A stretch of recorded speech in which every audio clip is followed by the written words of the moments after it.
কলকাতা থেকে ঘুরে এসেছি প্রায় ১ মাসের বেশি সময় হয়ে গেল। কিন্তু কলকাতার ভিডিওগুলো এখনো আমি সবগুলো ঠিকঠাক মতো ছাড়তে পারিনি।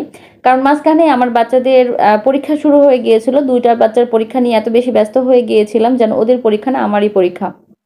তো যাই হোক, এটা ছিল আমরা যেদিন সায়েন্স সিটিতে ঘুরতে গিয়েছিলাম ওই দিনের ভিডিও।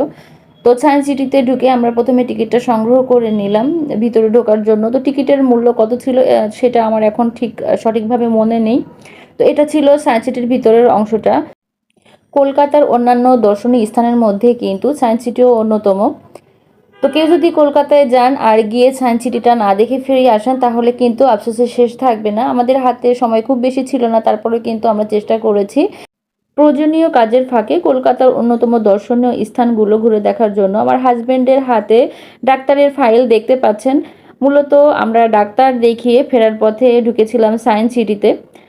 কেননা এছাড়া কিন্তু আমাদের আর আলাদা করে তেমনভাবে সময় ছিল না। তো সায়েন্স সিটির ভিতরটা কিন্তু অনেক বেশি সুন্দর। কেউ কলকাতায় গিয়ে যদি সায়েন্স সিটিটা না দেখে ফিরে আসেন তাহলে কিন্তু আফসোসের কোনো শেষ থাকবে না। তো এই ছিল হচ্ছে সায়েন্স সিটির ভিতরের অংশটা। আর সায়েন্স সিটির প্রধান আকর্ষণ কিন্তু ক্যাবেল কার, আর সেই সাথে হচ্ছে ডায়নোসরের ৮ থেকে ৯ মিনিটের একটা মুভি হয়। এছাড়াও তো স্পেশালি জাদুঘরটা রয়েছেই। তো আমরা প্রথমেই ভিতরটা বেশ সময় নিয়ে হেঁটে, হেঁটে দেখছিলাম।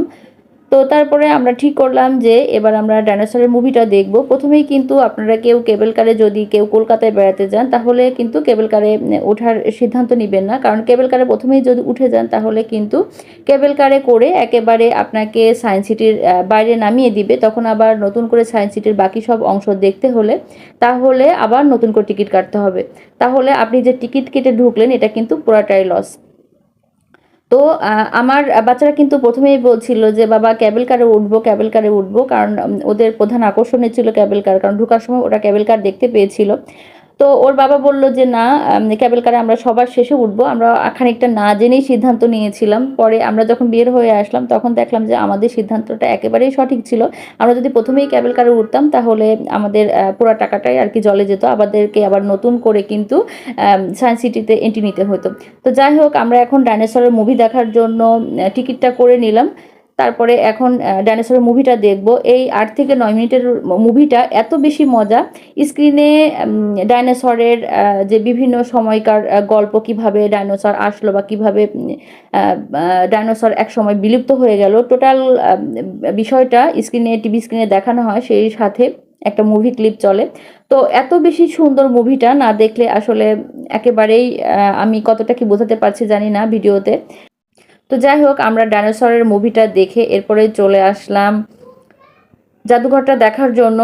যেহেতু সায়েন্স সিটিতে গিয়েছি কোনো অংশ দেখব, কোনো অংশ দেখব না, তখন কিন্তু মনে হতো যে ওই অংশটা দেখে আসলাম না। ওখানেই মনে হয় সবচেয়ে বেশি আকর্ষণ লুকিয়েছিল।